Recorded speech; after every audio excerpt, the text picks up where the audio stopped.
Hello, childrens. What is up? Old man back in action, ready to shout at some more clouds. So, topic of today's rant is the permanence of mistakes. I think this is a big one, and how this came to be is I was at the Scout summer camp last week with my oldest.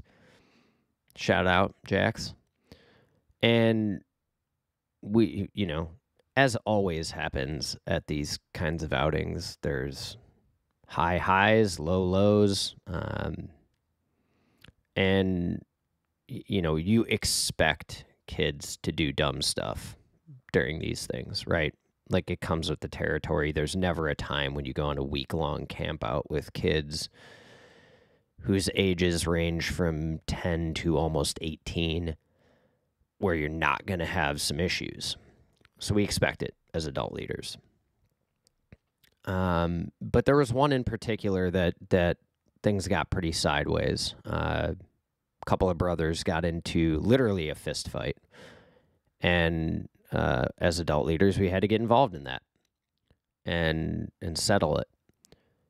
And in the process of that conversation with one of the scouts, his body language just went very slumped shoulders, staring at his feet.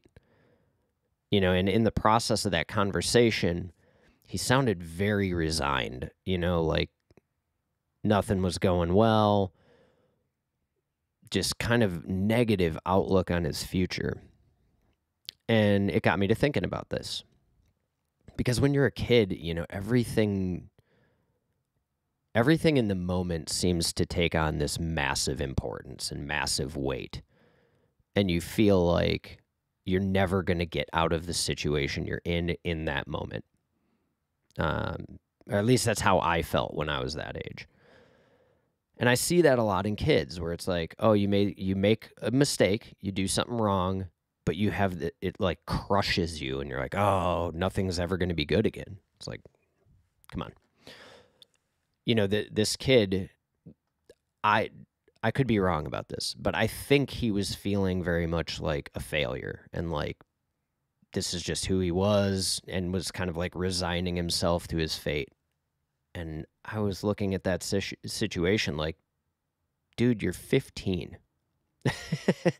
You are 15 years old. Your story hasn't even begun to be written yet.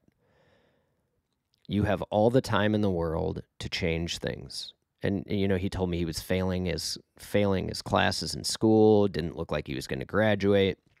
He's talking about going to military school, and I'm like, whoa, time out, buddy. Time out. You're 15. You could change this tomorrow if you wanted to.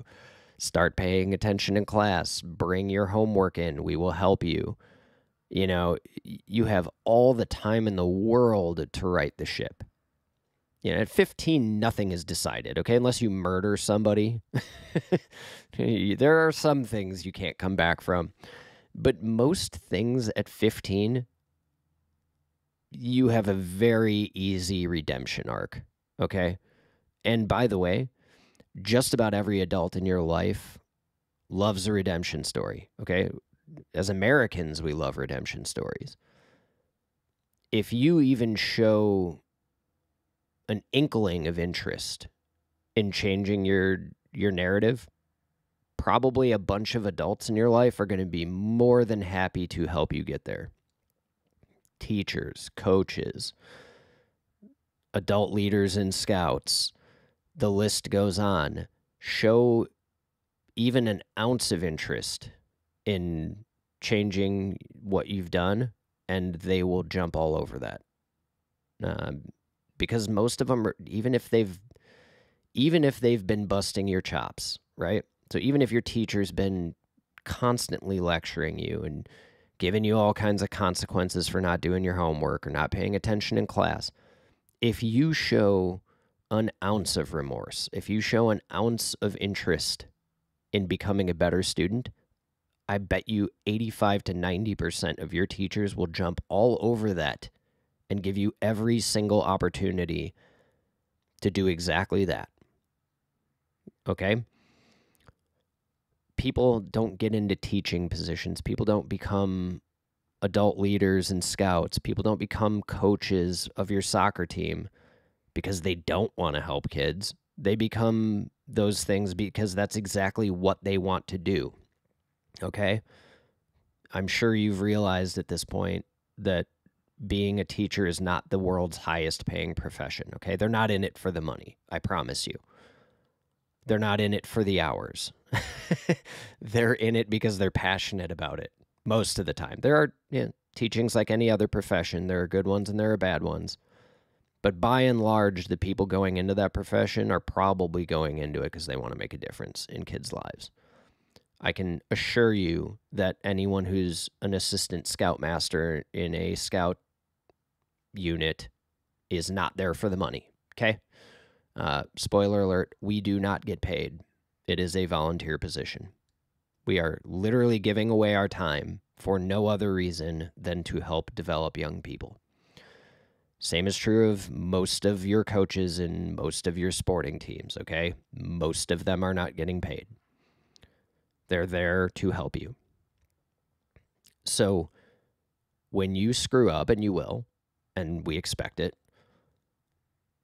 own it, take accountability for it, stop acting like a victim, and be willing to make some changes, okay? That's all we're looking for. That's all we're looking for. We're not expecting you to be perfect, but we are expecting you to be accountable because that's what the world's going to expect of you. And it's going to expect it more and more and more the older you get.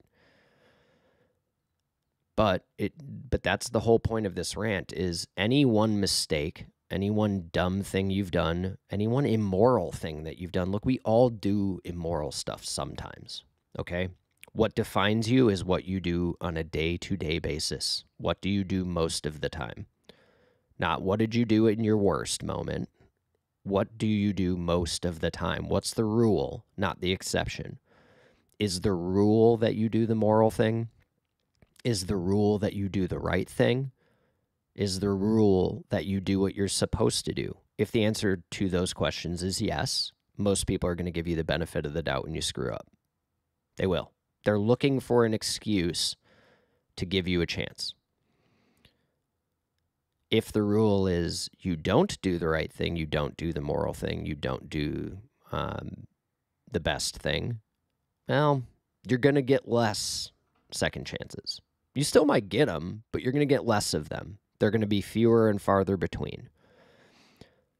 But the good news is most of the time, unless your crime, unless your transgression is super severe, you will get them, okay? And especially you'll get them if you start doing the work to improve, okay? Let me give you an example. So the scouts that we had to reprimand, and we actually had to send them home from the event on the last night, we have not had a follow-up discussion yet with them. There will be one, but we haven't had that yet. If they come to that discussion with some humility, with some understanding that they've done something wrong, and with a willingness to do better, they're going to get a second chance. And for one of them, I think it's probably about a third chance by now, which should be illustrative. They'll get that chance to do better. And if they actually mean it, and if they actually care, they can turn their story around. Okay? The same is almost always true, okay? So whatever mistake you've made, whatever stupid thing you've done, whatever wrong thing you've done, if you want to improve it, if you want to change the narrative, you have the power to do it. But it is important to understand it has to be you. You have to drive that. You have to take some action. You have to take some initiative. And you have to show people, not tell people. You have to show them with your actions, with your attitude, that you want to make things better. Okay? Let's make sure we understand that. It's not enough to talk about it. It's not enough to say you're sorry, especially if this has become a pattern, right? Okay? Let me give you an example there because I think that'll help. If you consistently lie to people about things, right? So if you let's just use a dumb example. Let's say you constantly raid the pantry for snack foods when you're not supposed to, when we've told you not to do it, when we've said you need to ask.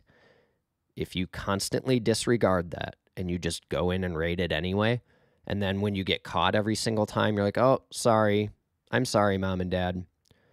Sorry is going to stop meaning anything to us very, very quickly because your actions are telling us that you're not sorry because you keep doing it. If you're actually sorry for doing something, you stop doing it, okay? I've used this example before, but I cheated on a paper in high school once. And I said I was sorry, and you know how my teacher knew I was sorry? Because I didn't do it again. Never. I didn't ever do it again. That's sorry. You're actually sorry when you don't continue to do the behavior you apologized for. You are not sorry when you keep doing it, okay? And you don't fool anybody with your apologies, with those half-hearted apologies. And maybe in that moment when you apologize, you actually do feel kind of bad for it, but you clearly don't feel very bad about it because you're doing it again and again and again. So things that matter when you make a mistake, A, you have to actually realize that you did something wrong. You have to actually understand that and own it. If you don't actually think you did anything wrong, that's going to be very, very readily apparent to any adult you're dealing with, right? So if you're just going through the motions and you're saying sorry because you know it's what you're supposed to do, but you actually don't feel bad about what you did, you know you'd do it again given the opportunity. Adults aren't fooled by that kind of stuff, okay? We've been down that road with enough people enough times. We're not fooled. We know you're not sorry. We can see it in your eyes. We can see it in your body language. So just don't even. Only apologize if you actually mean it. So key one, you got to mean it. You have to actually believe you did something wrong. You have to actually have some kind of remorse for it. But if you do, and you are willing to do the work to correct it, if possible. Sometimes you can't. Like sometimes the damage is just done. Even then, though, it's not over. And that's an important thing to understand, okay? Even if the damage is done, like let's say you're driving irresponsibly, you're driving recklessly, you get into an accident and you total someone else's car, right? It's completely destroyed. It can't be salvaged. You can't undo the fact that you totaled their car.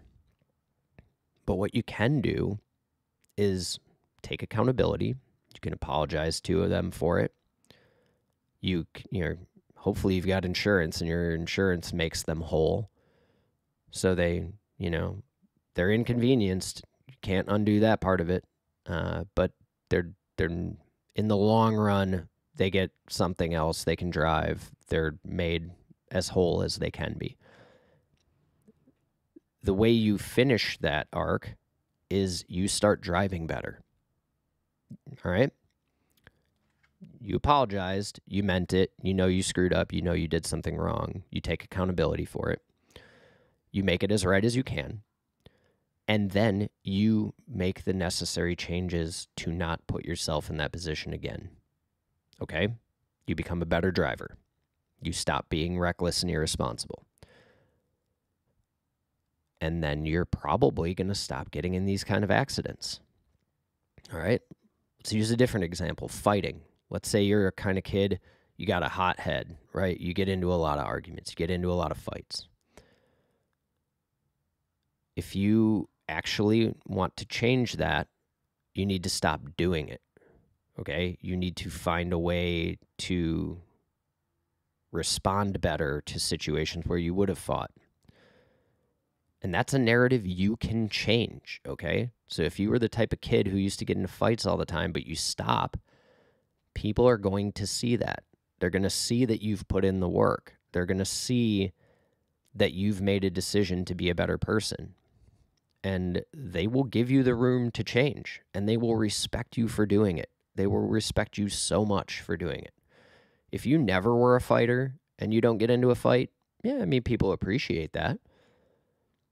But I honestly would tell you they respect you even more if you used to be the kind of person who get into fights and now you don't, because that took some real strength to overcome that. If you were just scared of being in a fight, it doesn't take a whole lot of strength to avoid getting into one, right?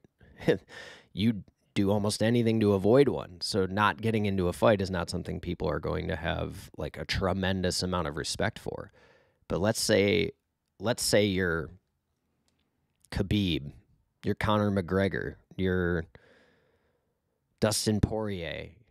You are an absolute wrecking ball of a fighter, okay? You could annihilate 99.9% of the people on Earth in a fight. When those people avoid getting into a fight, especially when they're being antagonized, people have so much respect for that. They're like, man, that guy could have crushed him, and he didn't. He sat there, he took every insult, he got shoved, and he refused to hit the guy back. That people have so much respect for that. So that's